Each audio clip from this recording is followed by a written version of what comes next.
طبعا انا عملته على البخار زي ما قلت لكم. يبقى ده شكله. ده اسمه بيبي هم بيقولوا عليه كده. بيبي اخطبوط او فولبي. طبعا احنا في اسكندريه بنقول عليه فولبي، معرفش في بقيه المدن الساحليه بتقول عليه ايه. طبعا ده الاخطبوط او الفولبي.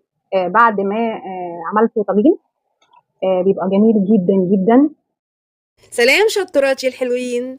طبعا ده شكل الفولبي اول ما جبته. طبعا لسه ما تنضفش، هو بيتنضف، هقول لكم بيتنضف ازاي، بس انا كنت عايزه اوريكم شكله. ليه احجام كتيره منه الحجم ده.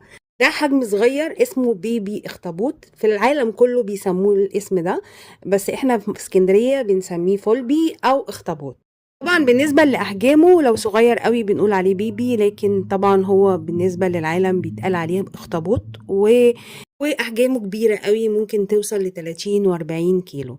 وطبعا في أحجام صغيرة جدا. بالنسبة لتنظيف